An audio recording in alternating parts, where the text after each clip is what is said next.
मुनीर के पाकिस्तान का भारत ने यह हाल कर दिया कि अब वो ऊपर वाले के ही रहमो करम पर जिंदा है।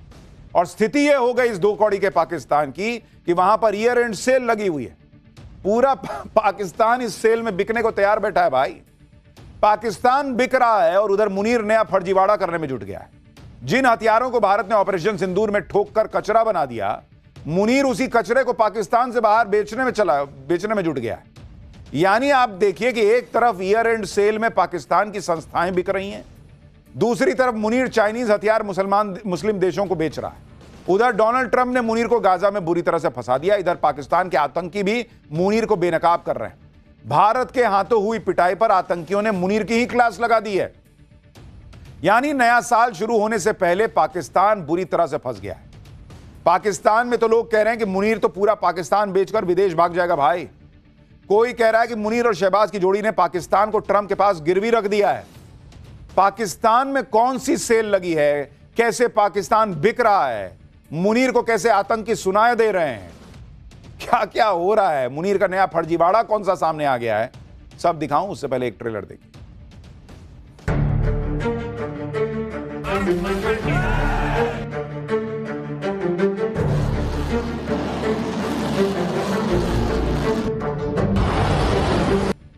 नए साल की सबसे बड़ी सेल लगी हुई है पाकिस्तान में। मुनीर और शहबाज कैसे पूरा पाकिस्तान बेचने में जुटे हैं, उसकी शुरुआत आप देखिए कि पाकिस्तान की सरकारी एयरलाइंस पीआईए यानी पाकिस्तान इंटरनेशनल एयरलाइंस की बिक्री के लिए बोलियां लगनी शुरू हो चुकी हैं।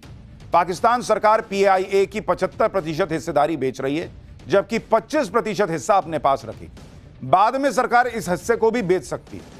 पाकिस्तानी मीडिया के मुताबिक पीआईए के लिए बोली लगाने का आज आखिरी दिन था। पीआईए को खरीदने के लिए 3 कंपनियों ने अपनी बोलियां बंद लिफाफों में जमा कर दी हैं। पाकिस्तान की सरकारी एयरलाइंस के लिए बोली लगाने वालों में लक्की सीमेंट के डीलरशिप वाला एक बिजनेस ग्रुप भी शामिल है। इसके अलावा आरिफ हबीब कॉरपोरेशन की लीडरशिप वाला ग्रुप है और प्राइवेट एयरलाइंस एयर ब्लू शामिल है। नीलामी की डेडलाइन से ठीक 2 दिन पहले मुनीर की सेना से जुड़ी फौजी फर्टिलाइजर, यह वहां की सेना की कंपनी है फौजी फर्टिलाइजर प्राइवेट लिमिटेड, इसने भी बोली लगाने का सोचा था लेकिन लास्ट में अपना नाम वापस लिया।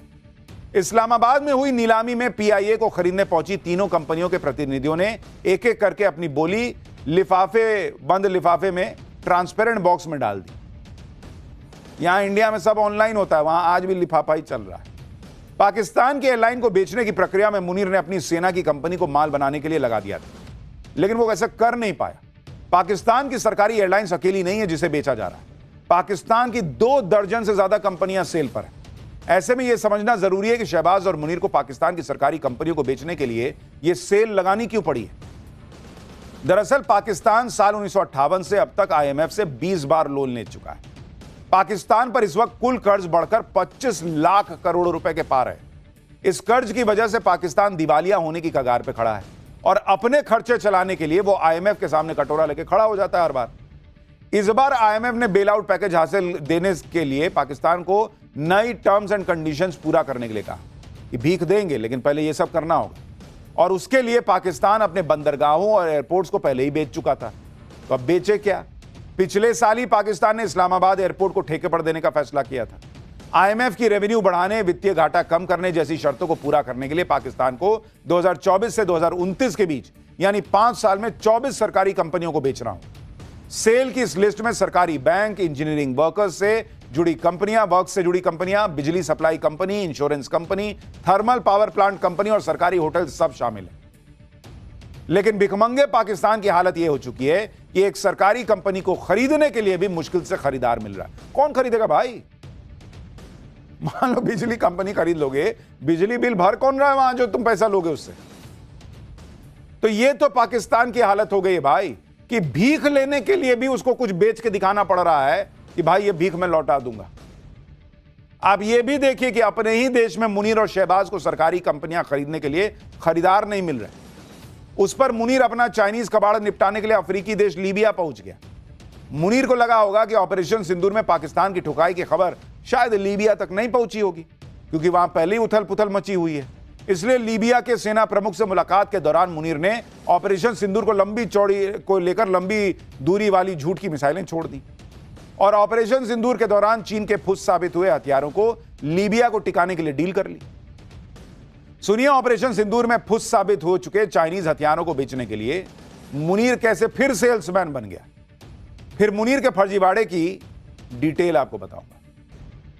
अब यह भी देखिए कि पाकिस्तान के वो कौन से फुस हथियार हैं जो मुनीर मुस्लिम देश लीबिया को टिकाने की जुगाड़ में लगा, और इसके लिए डील करने खुद लीबिया चला गया। भाई, मुनीर ने लीबिया के सैन्य गुट LNA यानी लीबियन नेशनल आर्मी के साथ 35,000 करोड़ रुपए से ज्यादा के हथियारों की डील कर ली। इस डील के तहत पाकिस्तान लीबिया को चीन की मदद से तैयार 16 JF-17 फाइटर जेट बेचेगा। पाकिस्तान 12 सुपर मोशाक ट्रेनर एयरक्राफ्ट देगा, जिसका इस्तेमाल बेसिक पायलट ट्रेनिंग के लिए किया जाता है। इसके अलावा दूसरे सैन्य उपकरण जैसे बख्तरबंद गाड़ियां, गोला बारूद की डील भी फाइनल हुई। हालांकि झूठ की बुनियाद पर लीबिया के साथ हुई इस डील को पूरा करना मुनीर के लिए आसान नहीं रहने वाला, क्योंकि लीबिया पर साल 2011 से ही संयुक्त राष्ट्र का हथियार प्रतिबंध लगा हुआ है, और मुनीर ने लीबिया के जिस सैन्य गुट के साथ डील की है उसे संयुक्त राष्ट्र मान्यता ही नहीं दे रहा है। आप यह भी देखिए कि मुनीर खुलेआम कितना बड़ा फर्जीवाड़ा कर रहा है। मुनीर को पता है कि उसके made in China JF-17 fighter jet किसी चाइनीज खिलौने से ज्यादा नहीं है, और ऑपरेशन सिंदूर में JF-17 जिस तरह फुस साबित हुआ उसे मुनीर देख चुका है, और पाकिस्तान ही नहीं JF-17 की हकीकत दूसरे देश भी समझ चुके हैं। नवंबर 2022 में म्यांमार ने भी चीन से JF-17 फाइटर जेट्स खरीदे थे और उन्हें ग्राउंड कर दिया। म्यांमार एयरफोर्स ने चीन को बताया कि JF-17 में गंभीर तकनीकी खामियां मिली हैं। ये fighter jets interception, ground attack और बॉम्बिंग मिशन के लिए बनाए गए थे, लेकिन तकनीकी समस्याओं के कारण काम ही नहीं कर रहे थे। भाई, चाइना का माल था, 10 दिन चल गया, वही बहुत था। इसके अलावा JF-17 में लगे रडार सिस्टम जरूरत पड़ने पर फिसड्डी साबित हुए। सबसे हैरान करने वाली कमी तो यह निकली कि JF-17 का एयरफ्रेम यानी ढांचा भी कमजोर है। उड़ान के बाद इसमें दरारें दिखाई दी। चीन ने JF-17 को ठीक करने के लिए इंजीनियर्स की एक टीम म्यांमार भेजी, लेकिन JF-17 को ठीक नहीं कर पाई ये इंजीनियर। इसके बाद चीन ने JF-17 की खराबी का ठीकरा म्यांमार एयरफोर्स पे फोड़ दिया कि तुम ही ठीक से नहीं उड़ाए होगे। ये है चाइना का माल। सबसे बड़ी बात यह है कि चीन की एयरफोर्स खुद भी JF-17 को कबाड़ मानती है, इसलिए उसने अपने बेड़े में शामिल नहीं किया है। भाई, उसको पता है कि किसी काम का तो है नहीं। चीन ने अपने जिस कबाड़ को पाकिस्तान को सटाया, अब मुनीर उसे दूसरों को टिकाने में जुट गया है, क्योंकि उसको पता है कि भारत जब फोड़ेगा तो ये सब काम तो आना नहीं है, कहीं से पैसा आ जाए। उनको तो पैसा दिखता है भाई कि कुछ भी कबाड़ बेच के भी पैसा ले लो। पाकिस्तान ने जो भी हथियार ऑपरेशन सिंदूर में इस्तेमाल किए थे, भारत ने सबको तबाह करके कबाड़ बनाया था। चाहे चाइनीज रहा हो, चाइनीज मिसाइल रही हो, टर्की के ड्रोन रहे हो।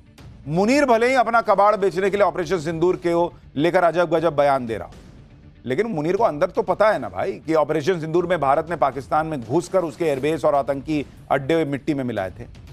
ऑपरेशन सिंदूर के बाद से मुनीर किस तरह खौफ में है, इसका सच न चाहते हुए भी मुनीर की जुबान पर आ ही जाता है। पिछले दिनों इस्लामाबाद में उलेमाओं की कॉन्फ्रेंस में मुनीर ने खुद माना कि ऑपरेशन सिंदूर में अल्लाह ने मदद न की होती तो न जाने पाकिस्तान का क्या हाल हो जाता। एक बार मुनीर को सुनिए, फिर आपको बताता हूं कि कैसे इस बयान से पाकिस्तान में उसकी छीछा लेदर हो रही है। मुनीर उलेमाओं को खुश करने के लिए कह रहा है कि अल्लाह ने ऑपरेशन सिंदूर में पाकिस्तान की मदद की, जिस पर पाकिस्तान की पब्लिक ने मुनीर को घेर लिया। पाकिस्तान की पब्लिक कह रही है कि 1965 से पाकिस्तान के लोगों को इसी तरह की कहानियां सुनाकर करारी हार पर तसल्ली दी जा रही है। वहीं पाकिस्तान के पत्रकार कह रहे हैं कि जिस तरह ऑपरेशन सिंदूर के बाद तालिबान पाकिस्तानी सेना को ठोक रहे हैं, तो अब खुदाई मदद क्यों नहीं मिल रही। मुनीर भले ही ऑपरेशन सिंदूर पर झूठ का प्रोपेगेंडा फैलाए, अपना चाइनीज कबाड़ किसी और को बेचाए, पैसा बनाए, लेकिन हाल के दिनों में पाकिस्तान में कराची के जिस लियारी पर बनी फिल्म धुरंधर ने पाकिस्तान का धुआं किया हुआ है, उसी लियारी के मौलाना फजलुर रहमान ने ऑपरेशन सिंदूर को लेकर मुनीर को कटघरे में खड़ा कर दिया। मौलाना ने मुनीर की हरकतों पर सवाल उठाते हुए कहा कि भारत ने अगर मुरीद के और बहावलपुर में घुसकर ठोका तो क्या गलत किया। खैर, मुनीर तो अपनी फर्जी ताकत की फर्जी कहानियां सुनाता रहेगा, लेकिन हम आपको पाठशाला में अब सनातन की ताकत दिखाने जा रहे हैं। कहीं करोड़ों का चढ़ावा, कहीं भगवान के दरबार में जिंदगी का सैलाब। गजब का सनातनी न्यू ईयर सेलिब्रेशन होगा क्या इस बार। हीरा, सोना, चांदी, राम लला की करोड़ों की नई मूर्ति देख पहुंची अयोध्या। आप भी देखकर हैरान रह जाएंगे। और किस मुस्लिम देश में 4500 साल पुराना हिंदू मंदिर मिला है, अब इसका चैप्टर। देश में सनातन के लिए गजब का क्रेज हर जगह दिखने लगा है। हिंदू एकजुट हो रहे हैं, देश का युवा भी अपने धर्म, अपनी संस्कृति से जुड़ रहा है। यह हाल के दिनों में दिखा है। आप तस्वीरें देखिए कि न्यू ईयर पर जितनी बुकिंग गोवा और हिल स्टेशंस पर नहीं हो रही, उससे ज्यादा रजिस्ट्रेशन मंदिर में दर्शन करने वालों ने करा लिए। और हैरानी की बात यह है कि इसमें बड़ी संख्या में जेनजी है। यह वही युवा है जो फेस्टिव सीजन शुरू होते ही पार्टी प्लान कर लेता था, लेकिन वक्त कैसा बदला कि न्यू ईयर से पहले ही मंदिरों में भक्तों की भीड़ लगने लगी। ठंड कोहरा कोई फर्क नहीं पड़ता बॉस, मंदिरों के बाहर लाइन लगी हुई है। अयोध्या से काशी तक मंदिर फुल नजर आ रहे हैं। सनातन के प्रति लोगों की आस्था कितनी बढ़ती जा रही है, इसका अंदाजा इसी बात से लगाइए कि मंदिरों पर चढ़ने वाला चढ़ावा रिकॉर्ड तोड़ दे रहा है। देश के प्रसिद्ध सावलिया जी सेठ का खजाना खुला तो लोगों की आंखें खुली की खुली रह गई। ये लोग क्या बैठ के गप थोड़ी मार रहे हैं, नोट गिन रहे हैं चढ़ावे का। एक महीने में इतना चढ़ावा आया है कि उसे गिनने के लिए लोगों को शिफ्ट में काम करना पड़ रहा है। 50 से ज्यादा लोग नोट गिनने के लिए लगाने पड़े हैं कि देखो जरा भगवान को कितना चढ़ावा आया। लोगों में भगवान के प्रति आस्था ही है कि चढ़ावा चढ़ाने में लोग पीछे नहीं हो रहे। अयोध्या के राम मंदिर में भी करोड़ों की मूर्ति आई है। हीरा, सोना, चांदी सब लगा है इसमें बॉस। रामलला की यह भव्य दिव्य मूर्ति किसी ने गुप्त दान की है, यह भी नहीं कि बता के, गुप्त दान किया है भाई इतना करोड़ों की मूर्ति को। सनातन से जुड़ने वाले इस चैप्टर में आज आपको बताऊंगा कि न्यू ईयर पर अयोध्या काशी में कितनी भीड़ होने वाली है। सावलिया जी सेठ के दरबार में कितना चढ़ावा आ गया कि नोट गिनने के लिए शिफ्ट में काम करना पड़ रहा।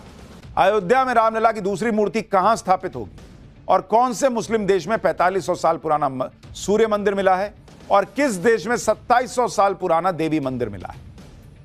राजस्थान में चित्तौड़गढ़ के प्रसिद्ध कृष्णधाम मंदिर में लोगों की आस्था कैसे दिनों दिन बढ़ती जा रही है उसकी तस्वीर से शुरुआत कर रहा हूं। यहां न सिर्फ भक्तों की भीड़ बढ़ी, चढ़ावा भी हर साल बढ़ता चला गया। और इस बार जब सावलिया जी सेठ मंदिर में भंडारा खोला गया तो मंदिर प्रशासन के होश उड़ गए। इतना कैश था चढ़ावे में कि इसे गिनने के लिए बड़े हॉल में व्यवस्था करनी पड़ी, जहां 50 से ज्यादा लोगों को नोट गिनने के काम में लगाया गया। ये सभी लोग 4 शिफ्ट में दिन रात नोट गिन रहे हैं। आप देख रहे हैं भाई, गड्डियों का अंबार लगा हुआ है, इतना चढ़ावा आया है। जैसे जैसे नोटों की काउंटिंग आगे बढ़ी, नोटों की गड्डियों का अंबार लगने लगा। सावलिया जी सेठ के भक्तों ने कैश के साथ सोना चांदी भी चढ़ाया। जब काउंटिंग पूरी हुई तो लोग हैरान रह गए। एक महीने में चढ़ावा चढ़ाने का रिकॉर्ड टूट गया। कृष्णधाम मंदिर में लोगों ने 29 करोड़ 32 लाख रुपया चढ़ाया है। इसके अलावा 1 किलो 785 ग्राम सोना चढ़ाया, 100 किलो से ज्यादा चांदी चढ़ाई गई एक महीने में। इसके अलावा मंदिर में भक्तों ने विदेशी मुद्रा और चेक भी चढ़ाए, जिसकी अभी गिनती की जा रही है। कृष्णधाम सावलिया जी सेठ मंदिर की बहुत मान्यता है। इस मंदिर में हर वक्त भक्तों की लाइन लगी रहती है। लोगों में इतनी आस्था है कि यहां हर महीने करोड़ों रुपए का चढ़ावा चढ़ता ही चढ़ता है। यह मंदिर सावलिया जी का प्राकट्य स्थल है। 300 साल पहले 3 मूर्तियां जमीन में गड़ी हुई मिली थी। तीनों का स्वरूप एक था लेकिन आकार अलग अलग था। सबसे बड़ी 24 इंच की मूर्ति भादसोड़ा में स्थापित है। उससे छोटी 18 इंच की मूर्ति प्राकट्य स्थल बांगुड़ में स्थापित है, जबकि सबसे छोटी 16 इंच की मूर्ति मंडफिया में स्थापित है।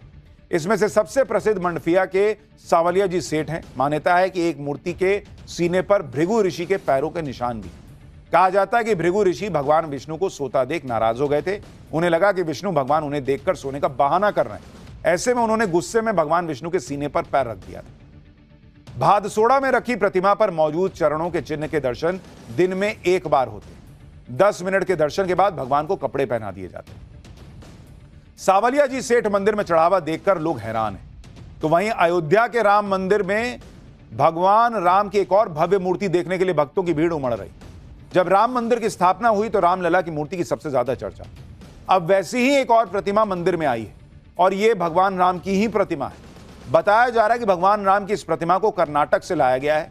10 फीट ऊंची है, 8 फीट चौड़ी प्रतिमा को हीरे, मोती और सोने चांदी से सजाया गया। आप देखिए, भगवान राम की इस मूर्ति को स्पेशल वैन से लाया गया। कर्नाटक से अयोध्या तक लाने में 5 से 6 दिन लगते। जब इसे उतारा गया तो क्रेन मंगवानी पड़ी। राम जन्मभूमि ट्रस्ट ने बताया कि यह प्रतिमा किसने भेजी है अभी इसका पता भी नहीं चल पाया। इस प्रतिमा को राम मंदिर में ही संत तुलसीदास मंदिर के पास अंगद टीला पर स्थापित किया जाएगा। मूर्ति की स्थापना से पहले इसका अनावरण किया जाएगा। अनावरण के बाद प्राण प्रतिष्ठा समारोह होगा, जिसमें देश भर के संतों और महंतों को बुलाया जाएगा। अयोध्या का हाल तो यह है कि नए साल से पहले ही राम मंदिर में भक्तों की जबरदस्त भीड़ पहुंच रही है। ठंड कोहरे का कोई असर नहीं, सुबह से लाइन लग जा रही है, जिसमें बड़ी संख्या में युवा दिख रहे हैं। पहले जो लोग न्यू ईयर की छुट्टी शुरू होते ही पहाड़ों की तरफ पार्टी मनाने निकल जाते थे, अब वही लोग, उनमें से कई लोग, सब तो नहीं लेकिन उनमें से कई लोग न्यू ईयर की शुरुआत मंदिरों में दर्शन करके कर रहे हैं। अयोध्या के हनुमानगढ़ी मंदिर में कितनी भीड़ हो रही है आप खुद देखिए बॉस। ये भीड़ तब है जब मौसम अचानक से बदल रहा है। ठंड बढ़ने के बाद बाजार तो जल्दी बंद हो रहे हैं, लेकिन मंदिरों में ज्यादा भीड़ पहुंच रही है। यही हाल काशी के विश्वनाथ मंदिर का भी है। अभी से काशी विश्वनाथ मंदिर में भक्तों की संख्या बढ़ने लगी है। कई लोग तो साल शुरू होने से पहले इसलिए दर्शन कर ले रहे हैं क्योंकि उन्हें पता है कि नए साल पर यहां पैर रखने की जगह नहीं मिलने वाली है। अब आपको दिखाता हूं मुस्लिम देश में मिला वो मंदिर जो 450 साल पुराना है।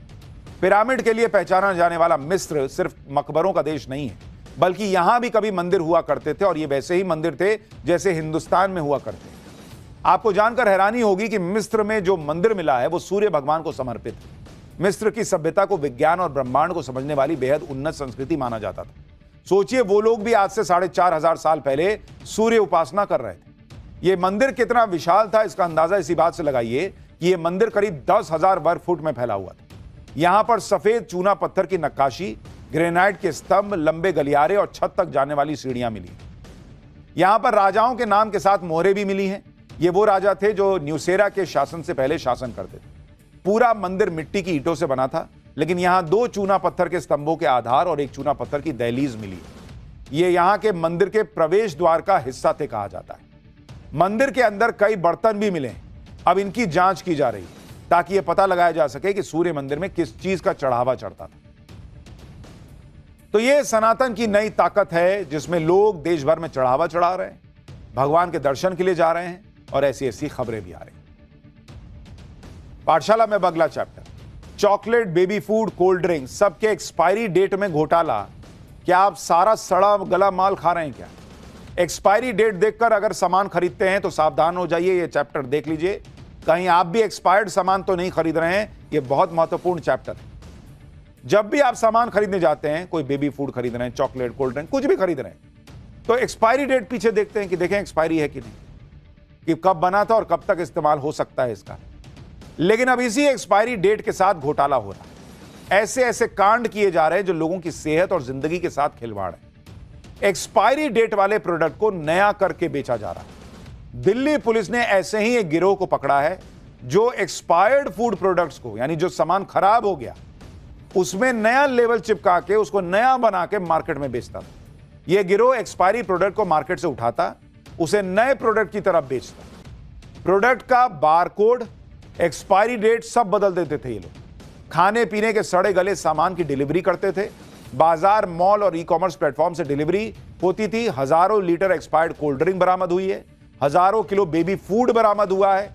Chocolate, biscuit, branded ketchup, chips सब खराब हुआ मिला है। सोचिए कैसे लोग हैं बॉस, बेबी फूड तक के साथ ये कर रहे हैं। और आप तो क्या कीजिएगा, आप पीछे देखिएगा, हाँ अभी एक्सपायरी नहीं हुआ, इस्तेमाल कर रहे हैं। दिल्ली पुलिस ने सदर बाजार इलाके के गोदाम में छापा मारा जहां एक्सपायरी प्रोडक्ट को नया बनाने का गोरख धंधा चल रहा था। पुलिस ने यहां से हजारों किलो एक्सपायर्ड प्रोडक्ट बरामद किया, जिसमें वो प्रोडक्ट भी हैं जो बच्चे को बहुत पसंद आते हैं। इस गिरोह के बारे में आपको बताऊं उससे पहले एक वीडियो दिखाता हूं कि कैसे एक्सपायरी डेट को चेंज करके नई एक्सपायरी डेट लगाई जाती है। कोल्ड ड्रिंक की बोतल से एक्सपायरी डेट को केमिकल की मदद से मिटा देते थे ये लोग, फिर उस पर नई एक्सपायरी डेट प्रिंट कर देते थे, जिसके बाद ये पहचान पाना बहुत मुश्किल है कि प्रोडक्ट एक्सपायर हो गया है या नहीं। आप देखिए कैसे कैन में पीछे नया लगा दिए, पिछला वाला मिटा दिए और नया वाला लगा दिया। आप सोच रहे हो अरे अभी तो ठीक ही है। पुलिस की रेड में आरोपी ने खुद एक्सपायरी डेट चेंज करके दिखाई है। देखिए, खाने पीने के एक्सपायर्ड प्रोडक्ट ये गिरोह विदेश से मंगाता था, फिर उसे सदर बाजार के गोदाम में नई लेबलिंग और मैन्युफैक्चरिंग डेट लगा देता था उस पर, जिसके लिए पोर्टेबल प्रिंटिंग मशीन यूज करते थे, जिसमें सॉफ्टवेयर होता है जिससे क्यूआर कोड, बारकोड और डेट चेंज कर सकते हैं। उसके बाद इसको बाजार में बेच दिया करते थे। दिल्ली पुलिस ने एक्सपायर्ड प्रोडक्ट को नया बनाकर बेचने वाले गिरोह के पास से बड़ी मात्रा में सामान जब्त किया है, जिसके बारे में आप सुनेंगे तो हैरान रह जाएंगे। पुलिस ने कुल 4 करोड़ 30 लाख रुपए का एक्सपायर सामान बरामद किया है। इसमें से 14,000 लीटर से ज्यादा के कोल्ड ड्रिंक और जूस शामिल हैं। 6,000 किलो से ज्यादा का चिप्स, बिस्किट, नमकीन, चॉकलेट शामिल है। 23,000 किलो से ज्यादा के केचप, अचार, सॉस, मेयोनीज, विनेगर शामिल है। कुल 43,000 किलो से ज्यादा एक्सपायर्ड फूड प्रोडक्ट बरामद हुआ है। दिल्ली पुलिस भी यह सारा सामान देखकर हैरान रह गई थी। पुलिस ने गिरोह के 7 सदस्यों को गिरफ्तार कर लिया है। ये लोग इतनी सफाई से काम करते थे कि कोई अंदाजा भी नहीं लगा सकता कि सामान एक्सपायरी है नहीं। और आप ये सोचिए, ये तो सामान जो जब्त हो गया, इसके पहले इन्होंने कितना सामान, कितना जहर लोगों को खिला दिया होगा, उसका कोई हिसाब है? कैसे लोग हैं ये लोग?